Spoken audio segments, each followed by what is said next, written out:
بسم اللہ الرحمن الرحیم۔ السلام علیکم ورحمۃ وبرکاتہ۔ وعلیکم السلام ورحمۃ اللہ۔ تصور کریں کہ ایک انسان اپنی پوری زندگی ایک عالیشان سلطنت کھڑی کرنے میں لگا دیتا ہے۔ وہ ہر ایک اینٹ کو اپنی مرضی سے تراشتا ہے، اپنے مستقبل کے یعنی کئی سالوں کی منصوبہ بندی کرتا ہے۔ بالکل، ایک پورا حصار بنا لیتا ہے اپنے ارد گرد۔ ہاں، ایک ایسا حصار جہاں اسے لگتا ہے کہ اب وہ مکمل طور پر محفوظ ہے، اور پھر بغیر کسی پیشگی اطلاع کے، بغیر کسی نوٹس کے اسے ایک سیکنڈ سے بھی کم وقت میں وہاں سے بے دخل کر دیا جاتا ہے۔ آنکھوں پر پٹی باندھ کر ایک تاریک دنیا میں دھکیل دیا جاتا ہے۔ بالکل ایسا ہی ہے، جہاں اس کی پچھلی زندگی کی کوئی بھی کامیابی، کوئی بھی ڈگری اور کوئی رتبہ کسی کام کا نہیں۔ تو ہمارے آج کے اس گہرے مطالعے میں خوش آمدید۔ آج ہم ایک ایسی تحریر کا تفصیلی جائزہ لے رہے ہیں جو واقعی انسانی شعور کو جھنجھوڑ دینے والا ایک سفر ہے۔ اور یہ محض معلومات کا کوئی پلندہ نہیں ہے۔ بالکل نہیں، مصنف عاجز مسلمان کی جانب سے لکھی گئی اور ابو آرمش AF کی معاونت سے مرتب ہونے والی اس تحریر کا عنوان ہے موت سے قبر تک کا احوال۔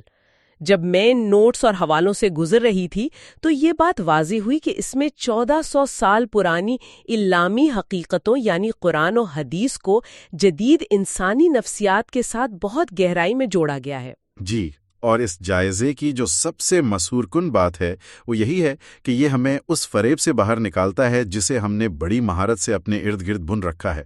صحیح، ہم روزمرہ کی زندگی میں اتنے الجھے ہوئے ہیں کہ فنا ہونے کے تصور کو بس ذہن کے کسی تاریک کونے میں چھپا دیتے ہیں۔ ہاں، کیونکہ یہ گفتگو اس پوشیدہ حقیقت کو بالکل روشنی میں لاتی ہے۔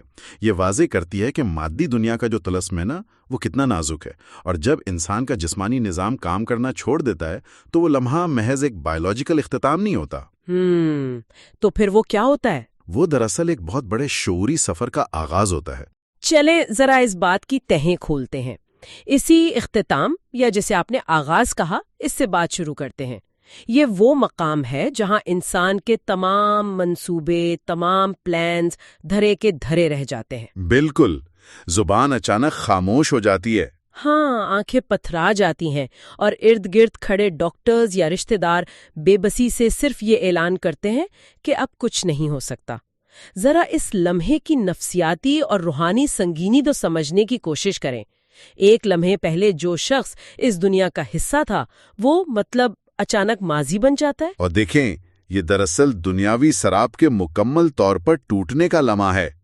قرآن مجید اس اٹل قانون کو نہایت شاندار اور غیر مبہم انداز میں پیش کرتا ہے۔ جی، سورۃ الرحمن کا حوالہ ہے نا اس میں؟ جی بالکل، سورۃ الرحمن کی آیت نمبر 26 میں اللہ تعالیٰ فرماتا ہے کل من علیہا فان، یعنی زمین پر جو کچھ بھی ہے اسے فنا ہونا ہے۔ یہاں لفظ فان کا استعمال بہت گہرا ہے۔ کس لحاظ سے گہرا ہے؟ یہ محض مرنے کا نہیں بلکہ وجود کے مٹ جانے، زوال پذیر ہونے کا تصور دیتا ہے۔ اس کے بعد سورہ آل عمران کی آیت 185 میں ایک ایسا دعویٰ کیا گیا ہے جس پر انسانی تاریخ میں کبھی کسی نے اختلاف نہیں کیا۔ کل نفس ذائقۃ الموت، یعنی ہر جان کو موت کا مزہ چکھنا ہے۔ بالکل، ذائقہ چکھنے کا مطلب یہ ہے کہ موت کوئی ایسی چیز نہیں جو انسان پر باہر سے طاری ہو، بلکہ یہ ایک ایسا تجربہ ہے جسے ہر باشعور وجود نے اپنے اندر سے محسوس کرنا ہے۔ صحیح، کوئی سائنس، کوئی جدید ٹیکنالوجی اس سے نہیں بچا سکتی۔ ہاں، کوئی بھی فلسفہ آج تک انسان کو اس قانون سے استثناء نہیں دلا سکا۔ اچھا، ذرا رکیے، اس لمحے کو تھوڑا سا ڈیکوڈ کرتے ہیں۔ ہم کیمرے کی آنکھ سے یا طبی آلات پر تو صرف ایک لکیر کو سیدھا ہوتے دیکھتے ہیں جسے ہم فلیٹ لائن کہتے ہیں، لیکن اس بے جان جسم کے اندر، اس بظاہر خاموشی کے پیچھے فوراً کیا ہو رہا ہوتا ہے؟ یہی تو اصل بات ہے۔ اس مقام پر ہم خالص حیاتیات سے نکل کر روحانی ڈائمنشن میں داخل ہوتے ہیں، اور احادیث ہمیں اس کی وہ تفصیل بتاتی ہیں جو واقعی رونگٹے کھڑے کر دیتی ہیں۔ وہ منظر کیا ہے جو ہمارے جدید ترین سائنسی آلات کی پکڑ سے باہر ہے؟ مسند احمد کی حدیث 18534 کے مطابق رسول اللہ صلی اللہ علیہ وسلم نے فرمایا کہ جب کوئی مومن دنیا سے آخرت کی طرف رختے سفر باندھتا ہے تو آسمان سے سفید اور روشن چہروں والے فرشتے اترتے ہیں۔ سبحان اللہ۔ وہ سورج کی طرح چمک رہے ہوتے ہیں۔ پھر برا بن عازب رضی اللہ عنہ کی مشہور طویل حدیث آتی ہے جو اس سفر کا سب سے تفصیلی نقشہ ہے۔ اس کے مطابق وہ فرشتے جنت کا کفن اور خوشبو لاتے ہیں۔ یعنی ایک پورا استقبالیہ پروٹوکول ہوتا ہے۔ بالکل، ملک الموت یعنی موت کا فرشتہ سرہانے بیٹھ کر پکارتا ہے کہ اے پاک روح، اللہ کی مغفرت اور رضا کی طرف نکل آ۔ کیا بات ہے! اور پھر اس روح کے نکلنے کی کیفیت کو آپ صلی اللہ علیہ وسلم نے اس طرح بیان فرمایا جیسے مشکیزے یعنی پانی کے برتن کے منہ سے پانی کا قطرہ بہہ نکلتا ہے۔ کوئی رکاوٹ نہیں، کوئی کھچاؤ نہیں، بس ایک پرسکون روانی۔ یہ تصویر کشی تو مطلب انتہائی سکون بخش ہے، لیکن ان نوٹس میں یہ بھی صراحت کی گئی ہے کہ ہر انسان کا یہ تجربہ اتنا ہموار نہیں ہوتا۔ جی، بدقسمتی سے کافر یا فاجر کے لیے یہ منتقلی ایک ناقابل برداشت صدمہ ہوتی ہے۔ اللہ رحم کرے۔ تو ان کے لیے منظر کتنا مختلف ہوتا ہے؟ بہت مختلف۔ اس کے پاس کالی رنگت اور خوفناک چہروں والے فرشتے اترتے ہیں۔ وہ جنت کے ریشم کی بجائے جہنم کا خردرا اور بدبودار ٹاٹ لاتے ہیں۔ اوہ، یہ تو سن کر ہی خوف آتا ہے۔ ہاں، اور فرشتہ اسے پکار کر کہتا ہے، اے خبیث روح، اللہ کے غضب اور ناراضی کی طرف نکل۔ حدیث کے الفاظ کے مطابق یہ سن کر روح شدت خوف سے جسم کے اندر ہی چھپنے اور پھیلنے کی کوشش کرتی ہے۔ مطلب وہ باہر آنا ہی نہیں چاہتی؟ بالکل نہیں آنا چاہتی، اور پھر فرشتہ اسے اس طرح کھینچتا ہے جیسے ابو داؤد کی حدیث 4753 میں تمثیل دی گئی ہے کہ کسی گیلی اور الجھی ہوئی اون میں پھنسی ہوئی لوہے کی کثیر شاخوں والی سلاخ کو پوری طاقت سے کھینچا جائے۔ جی، یہ ایک ایسا جھٹکا ہے جو انسان کے ہوش اڑا دیتا ہے۔ اچھا، اس اچانک علیحدگی کی شدت کو سمجھنے کے لیے میرے ذہن میں ایک بڑی دلچسپ تشبیہ آ رہی ہے۔ آج کل کی VR یعنی ورچوئل ریالٹی ٹیکنالوجی کو دیکھیں۔ صحیح۔ فرض کرے ایک شخص نے جدید ترین VR ہیڈ سیٹ پہن رکھا ہے۔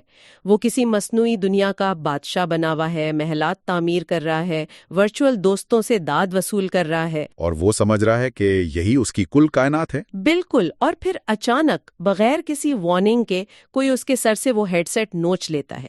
وہ ایک جھٹکے سے ایک ایسی حقیقی دنیا کے فرش پر آ گرتا ہے جو اس کی پچھلی مصنوعی دنیا سے لاکھوں گنا زیادہ ٹھوس اور اصلی ہے۔ کیا زبردست مثال دی ہے آپ نے۔ اسے سمجھ ہی نہیں آتا کہ وہ محل، وہ دوست، وہ سلطنت کہاں غائب ہو گئے۔ ہاں، لیکن میرا یہاں ایک بنیادی سوال ہے۔ جب یہ روح جسم سے نکل آتی ہے اور وہ VR ہیڈ سیٹ اتر جاتا ہے تو کیا اس انسان کا اپنی پچھلی مادی دنیا سے، مطلب اپنے اس کمرے سے جہاں اس کی لاش پڑی ہے، رابطہ مکمل کٹ جاتا ہے؟ دیکھیں، یہاں جو چیز سب سے زیادہ مسحور کن ہے وہ یہ ہے کہ رابطہ مکمل طور پر نہیں کٹتا۔ شعور ایک نئی شکل میں بیدار رہتا ہے۔ لیکن کیسے؟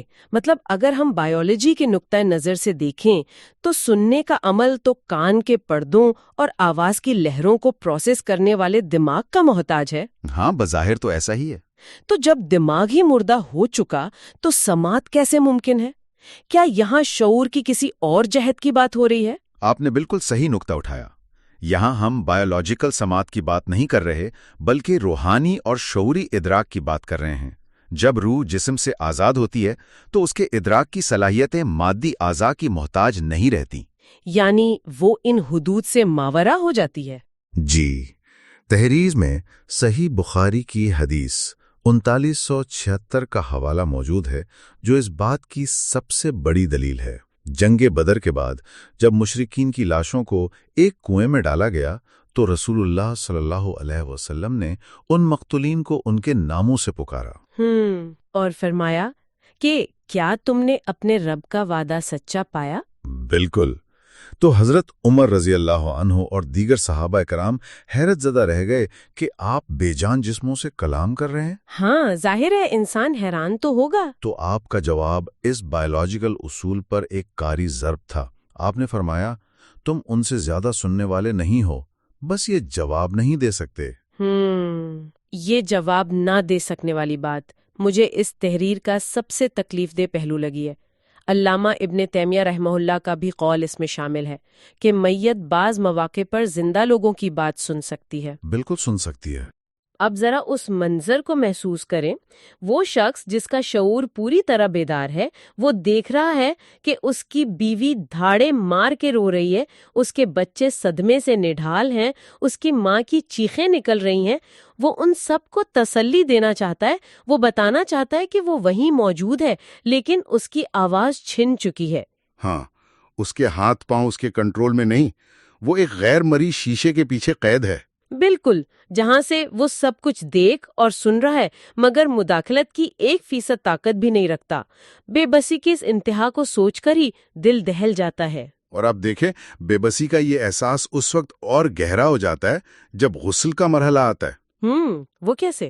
جو شخص اپنی زندگی میں کسی کو اپنے ذاتی معاملات میں دخل اندازی کی اجازت نہیں دیتا تھا، جو اپنی مرضی کا مالک تھا، آج اسے تختے پر لٹا کر دوسرے لوگ اس کے جسم کو ادھر ادھر موڑ رہے ہوتے ہیں۔ ہاں، اور وہ خاموشی سے یہ سب سہنے پر مجبور ہوتا ہے۔ تحریر میں یہاں سورت طٰہٰ کی آیت 55 کا ذکر آتا ہے، منہا خلقناکم وفیہا نعیدکم، یعنی کہ ہم نے تمہیں اسی مٹی سے پیدا کیا اور اسی میں ہم تمہیں واپس لوٹانے والے ہیں۔ بالکل۔ اور امام غزالی رحمہ اللہ نے اسی تناظر میں بڑی گہری بات کہی ہے کہ کسی بھی زندہ انسان کی اصلاح کے لیے سب سے بڑی نصیحت غسل میت کا مشاہدہ ہے۔ جی، کیونکہ جب ہم اس بے بسی کو دیکھتے ہیں تو دراصل ہم اپنا ہی مستقبل دیکھ رہے ہوتے ہیں۔ اچھا، یہاں آ کر بات واقعی بہت دلچسپ ہو جاتی ہے، خاص طور پر وہ زاویہ جہاں جدید نفسیات یعنی ماڈرن سائیکالوجی کا ٹکراؤ انسان کے اس انجام سے دکھایا گیا ہے۔ ہاں، یہ حصہ بہت چشمکش ہے۔ سائیکالوجی میں ہیومن ایگو یا انسانی انا کا ایک بڑا بنیادی تصور ہے۔ کہا جاتا ہے کہ انسانی دماغ اس طرح ڈیزائن کیا گیا ہے کہ وہ اپنی ہی فنا یا مورٹیلٹی کو تسلیم کرنے سے مسلسل انکار کرتا ہے۔ بالکل، وہ دوسروں کو مرتا دیکھتا ہے مگر اندر سے یہی مانتا ہے کہ وہ ایک طویل عرصے تک یہیں رہے گا۔ تو ایسا کیوں ہے کہ غسل یا جنازے کے وقت یہ انا ٹوٹتی ہوئی محسوس ہوتی ہے؟ اس کے پیچھے کیا میکینزم ہے؟ یہ نفسیات کا بہت ہی دلچسپ پہلو ہے۔ انسانی دماغ روزمرہ زندگی گزارنے کے لیے ایک سروائیول میکینزم بناتا ہے۔ یعنی وہ موت کے خوف کو دبا دیتا ہے؟ جی، موت کے خوف کو لاشعور میں دبا دیتا ہے تاکہ انسان زندگی کے کام کر سکے۔ اگر ہم ہر وقت موت کو سامنے رکھیں تو شاید ہم گھر بنانا، کاروبار کرنا سب چھوڑ دیں۔ یہ بات تو ہے۔ لیکن یہ ڈیفنس میکینزم اس وقت ایک شدید دھچکے یعنی ایک نفسیاتی گلچ کا شکار ہوتا ہے جب انسان اپنے ہی جیسے کسی شخص کو غسل کے تختے پر دیکھتا ہے۔ اس لمحے وہ انسان جو ظاہری طور پر کسی دوسرے کو غسل دے رہا ہوتا ہے یا دیکھ رہا ہوتا ہے، اس کا لاشعور یہ سگنل دیتا ہے کہ یہ تم ہو۔ وہ جو میت کی بے بسی ہے وہ اسے اپنی بے بسی لگنے لگتی ہے۔ بالکل، انسانی انا اس ناقابل تردید حقیقت کے سامنے ریت کی دیوار کی طرح گر جاتی ہے۔ یہی وجہ ہے کہ جنازے اور غسل کے مناظر انسان کو اندر تک کھوکھلا کر دیتے ہیں، کیونکہ وہ در حقیقت اپنا ہی عکس دیکھ رہا ہوتا ہے۔ اور غسل کے بعد جب اسے کپڑے پہنائے جاتے ہیں تو وہاں بھی انا کی مکمل نفی ہے۔ ہم اپنی الماریوں کو دیکھیں، برانڈڈ کپڑے، مختلف رنگوں کے سوٹ، جوتوں سے میچنگ کر کے پہنے جانے والے لباس، ہم اپنے ظاہر کو لے کر کتنے حساس ہیں۔ بہت زیادہ حساس ہیں۔ لیکن تحریر میں واضح کیا گیا ہے کہ انسان کی آخری پوشاک صرف چند سفید بغیر سلے ہوئے کپڑے ہیں۔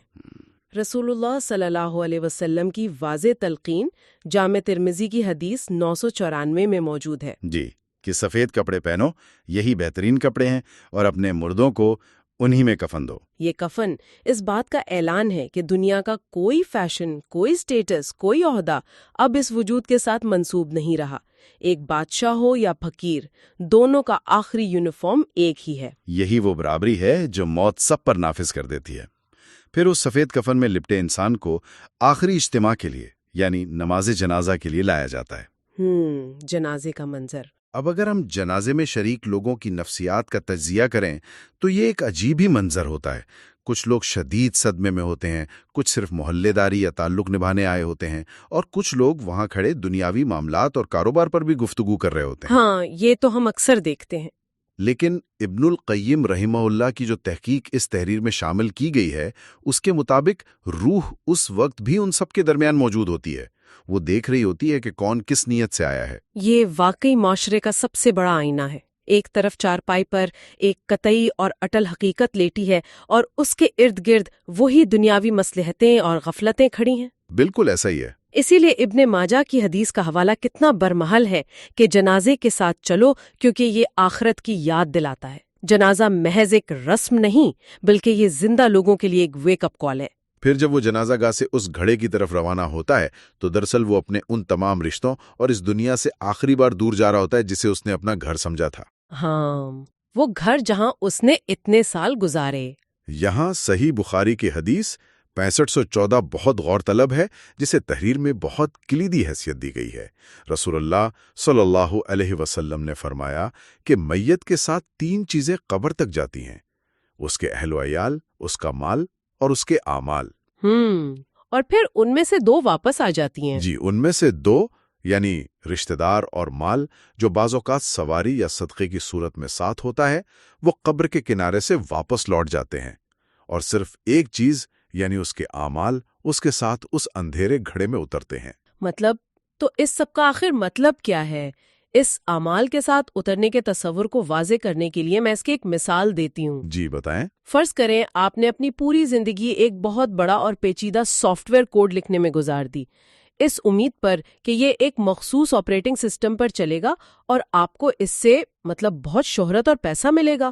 آپ نے دن رات ایک کر دیا، ٹھیک ہے، لیکن جس دن آپ کا کوڈ مکمل ہوا، آپ کو اچانک ایک بالکل مختلف اور نئے آپریٹنگ سسٹم میں شفٹ کر دیا گیا اور آپ کو بتایا گیا کہ پچھلا سسٹم تو کل رات ہمیشہ کے لیے ڈیلیٹ ہو چکا ہے۔ مطلب ساری محنت ضائع؟ بالکل، اب آپ کا وہ سارا لکھا ہوا کوڈ، وہ ساری محنت اس نئے سسٹم میں بالکل بیکار ہے، کیونکہ زبان ہی مختلف ہے۔ ہم انسانوں کا حال بھی یہی ہے۔ ہم ساری زندگی جس کرنسی یعنی دولت، رتبہ، شہرت کے لیے محنت کرتے ہیں، وہ قبر کے کنارے پر منسوخ ہو جاتی ہے۔ وہاں صرف اعمال کا آپریٹنگ سسٹم چلتا ہے، جس کا کوڈ ہم نے دنیا میں لکھا ہی نہیں ہوتا۔ یہ ایک زبردست اور واقعی چشم کشا مثال ہے۔ ہماری ساری سرمایہ کاری ان 2 چیزوں میں ہوتی ہے جو ہمیں الوداع کہہ کر واپس چلی جاتی ہیں۔ ہاں، اور جو اصل چیز ہے اس پر دھیان ہی نہیں۔ اور جس تیسری چیز نے ابد تک ساتھ رہنا ہے، اس کے لیے ہم وقت ہی نہیں نکالتے۔ اور جب وہ اکیلا اعمال کے ساتھ رہ جاتا ہے تو پھر شروع ہوتی ہے وہ ہولناک منزل جسے قبر کی پہلی رات کہتے ہیں۔ اللہ معاف کرے۔ جامع ترمذی کی حدیث 2308 کا حوالہ ہے کہ آپ صلی اللہ علیہ وآلہ وسلم نے فرمایا، قبر آخرت کی پہلی منزل ہے۔ اگر آپ صحابہ کرام کی زندگیوں کو دیکھیں تو ان کا اس حقیقت پر کیسا یقین تھا؟ جی، حضرت عثمان غنی رضی اللہ عنہ کے بارے میں مشہور ہے کہ جب وہ کسی قبر کے پاس کھڑے ہوتے تو اتنا روتے کہ ان کی داڑھی آنسوؤں سے تر ہو جاتی۔ بالکل۔ کسی نے پوچھا کہ جنت اور جہنم کے تذکرے پر آپ اتنا نہیں روتے جتنا قبر کی یاد پر روتے ہیں، تو انہوں نے یہی جواب دیا کہ رسول اللہ صلی اللہ علیہ وآلہ وسلم کے فرمان کے مطابق یہ پہلی منزل ہے۔ یعنی اگر یہاں سے انسان آسانی سے گزر گیا تو آگے کی تمام منزلیں آسان ہوتی چلی جائیں گی، لیکن اگر یہاں وہ گرفت میں آ گیا تو آگے آنے والا ہر مرحلہ اس سے زیادہ سخت اور بھیانک ہوگا۔ اور پھر دفن کا وہ وقت آتا ہے جب عزیز و اقارب، دوست احباب، جن کے لیے اس نے ساری زندگی تگودو کی، وہی اپنے ہاتھوں سے مٹی ڈال رہے ہوتے ہیں، 1 مٹھی 2 مٹھی، اور پھر دیکھتے دیکھتے زمین برابر کر دی جاتی ہے اور وہ اکیلا رہ جاتا ہے۔ جی، سورہ طٰہٰ کی وہی آیت عملی شکل اختیار کر لیتی ہے۔ اب اوپر سے لوگ واپس مڑتے ہیں، اور صحیح مسلم کی حدیث میں جو منظر کشی ہے وہ انسان کے رونگٹے کھڑے کر دیتی ہے۔ ہاں، وہ قدموں کی آہٹ والی بات۔ جی، آپ صلی اللہ علیہ وسلم نے فرمایا کہ میت واپس جانے والے لوگوں کے جوتوں کی آہٹ ان کے قدموں کی آواز سنتی ہے، وہ آوازیں جو آہستہ آہستہ دور ہوتی جا رہی ہیں اور انسان کو اس کے سب سے بڑے خوف کے ساتھ اکیلا چھوڑ رہی ہیں۔ اس تنہائی کے احساس کو اگر ہم آج کے دور کی زبان میں سمجھیں تو یہ ایگزسٹینشل آئسولیشن کی سب سے انتہائی شکل ہے۔ اگر ہم اس بات کو وسیع تر تناظر سے جوڑیں تو ذرا غور کریں، ہم ایک ایسے ڈیجیٹل دور میں رہتے ہیں جہاں اگر ہمارا موبائل فون 10 منٹ کے لیے بند ہو جائے یا انٹرنیٹ چلا جائے تو ہم بے چینی اور خوف کا شکار ہو جاتے ہیں۔ ہم ایک لمحے کے لیے بھی خود کو اپنے خیالات کے ساتھ اکیلا نہیں چھوڑنا چاہتے۔ بالکل، ہم شور میں پناہ ڈھونڈتے ہیں تاکہ ہمیں اپنی ذات کا سامنا نہ کرنا پڑے۔ اب اس جدید دور کی گھبراہٹ کو اس مطلق اور اندھیری تنہائی کے ساتھ ضرب دیں، جہاں کوئی اسکرین نہیں، کوئی نوٹیفیکیشن نہیں، ہاں، کوئی دوست نہیں، کوئی دوسرا انسان نہیں، چاروں طرف مٹی کی دیواریں اور گھپ اندھیرا ہے۔ یہی وجہ ہے کہ امام ابن رجب رحمہ اللہ نے اس مقام کے بارے میں فرمایا تھا کہ قبر دنیا اور آخرت کے درمیان سب سے خوفناک دروازہ ہے۔ واقعی، اس دروازے کے اس پر جو وجود آدی تنہائی ہے، اس کا تصور ہی انسان کے اعصاب شل کر دینے کے لیے کافی ہے۔ لیکن پھر سوال یہ پیدا ہوتا ہے کہ اگر یہ سب اتنا واضح ہے، قرآنی آیات بھی سامنے ہیں، احادیث بھی واضح ہیں، اور ہر روز ہم جنازے بھی دیکھتے ہیں، تو ہم اس سے غافل کیوں ہیں؟ یہ ایک بڑا سوال ہے۔ تحریر کے 10ویں اور اختتامی باب میں اس کا ایک بہت ہی چپتا ہوا جواب دیا گیا ہے۔ مصنف بتاتے ہیں کہ دنیا کا سب سے بڑا دھوکہ کیا ہے۔ وہ دھوکہ یہ سوچ ہے کہ ابھی تو بہت وقت باقی ہے۔ یہ تو ہم سب سوچتے ہیں۔ ہم نے موت کو بڑھاپے اور بیماری کے ساتھ مشروط کر لیا ہے۔ ہم سمجھتے ہیں کہ پہلے زندگی جی لیں، پھر ریٹائرمنٹ کے بعد توبہ کریں گے اور سب ٹھیک ہو جائے گا۔ لیکن کتنے ہی ایسے لوگ ہیں جو صبح مکمل صحت یاب اپنے گھروں سے نکلے، اپنے کاموں پر گئے، اور شام کو وہ منو مٹی کے نیچے دفن تھے۔ قرآن مجید نے انسان کے اس خام خیال اور غفلت پر بڑی سخت چوٹ کی ہے۔ سورۃ زخرف کی آیت 66 جو تحریر میں شامل کی گئی ہے، اس میں اللہ تعالیٰ فرماتا ہے، یہ لوگ اچانک قیامت کے آنے کا انتظار کر رہے ہیں۔ وہ قیامت صغریٰ یعنی موت جو ہر شخص کی اپنی انفرادی قیامت ہے۔ بالکل، وہ اچانک ہی آتی ہے۔ وہ انسان کا کیلنڈر نہیں دیکھتی، وہ کسی کے شیڈیول کے مطابق نہیں چلتی۔ وہ اس وقت آتی ہے جب انسان سمجھ رہا ہوتا ہے کہ وہ زندگی کے عروج پر ہے، اور یہی وہ پردہ ہے جسے یہ تحریر نہایت خوبصورتی اور سختی کے ساتھ چاک کرتی ہے، تاکہ انسان اس غفلت کی نیند سے بیدار ہو سکے۔ اگر ہم ان تمام حوالوں، سائنسی اور نفسیاتی حقائق اور قرآنی آیات کو سمیٹ کر اس گہرے مطالعے کا خلاصہ نکالیں تو بات بڑی سیدھی، سچی اور تلخ ہے۔ ایک دن بالکل اسی طرح جیسے ہم نے سنا اور محسوس کیا، ہم میں سے ہر شخص کی باری آنی ہے۔ بے شک۔ ہمیں اسی تختے پر لٹایا جائے گا، ہمیں غسل دیا جائے گا، ہمارے اپنے پیارے ہمیں سفید کپڑوں میں لپیٹ کر کندھوں پر اٹھائیں گے اور ایک تنگ و تاریک گڑھے میں اتار دیں گے، اور پھر وہ سب لوگ جن کے آرام کے لیے، جن کی خوشی کے لیے ہم نے اپنی حلال اور حرام کی تمیز بھی ختم کر دی تھی، وہ ہم پر مٹی ڈال کر اپنی دنیا کی طرف واپس چلے جائیں گے۔ اور پھر انسان بالکل اکیلا ہوگا۔ ہاں، اس وقت اس اندھیرے میں کوئی سٹیٹس، کوئی سفارش اور کوئی رشتہ کام نہیں آئے گا۔ وہاں صرف وہی ایک ساتھی ہوگا جو انسان کے اپنے اعمال ہیں۔ اور دیکھیں، یہاں ایک انتہائی اہم سوال پیدا ہوتا ہے جس پر غور کے بغیر یہ گفتگو نامکمل رہے گی۔ جی وہ کیا؟ اگر ہماری پوری کی پوری جدید زندگی، ہماری ساری صلاحیتیں، ہماری راتوں کی نیندیں صرف ان رشتوں، ان ڈگریوں اور ان چیزوں کو بچانے اور بڑھانے میں گزر رہی ہیں جنہوں نے قبر کے کنارے پر آ کر ہمیں چھوڑ دینا ہے، تو وہ کون سا ایک عمل ہے جسے ہم آج ابھی مکمل شعوری حالت میں اپنا ساتھی بنانے کے لیے تیار کر رہے ہیں؟ بہت گہری بات ہے۔ وہ کون سی ایسی نیکی، کون سا ایسا صدقہ اور کون سا ایسا سجدہ ہے جو اس تاریک ترین تنہائی میں ہمارا دفاع کرے گا اور ہمارا سچا سہارا بنے گا؟ یہ وہ سوال ہے جسے انسان کو آج رات سونے سے پہلے اپنے آپ سے ضرور پوچھنا چاہیے، اور بلکہ روزانہ پوچھنا چاہیے۔ اس گہرے مطالعے کے اختتام پر ہم مصنف عاجز مسلمان اور ان کے معاون ابو ارمش AF کی اس کاوش کو خراج تحسین پیش کرتے ہیں، جنہوں نے موت سے قبر تک کے اس سفر کو صرف خوف کی بجائے شعور اور آگہی کے طور پر ہمارے سامنے پیش کیا۔ آمین۔ یہ واقعی ہم سب کے لیے ایک لمحہ فکریہ ہے۔ جی ہاں، کہ ہم اپنی ترجیحات کو دوبارہ ترتیب دیں۔ اللہ تعالی ہمیں اس دن کی تیاری کرنے کی توفیق عطا فرمائے جس دن کے بعد کوئی دوسرا دن نہیں ہوگا۔ آمین۔ اپنا بہت خیال رکھیے گا۔ اللہ حافظ۔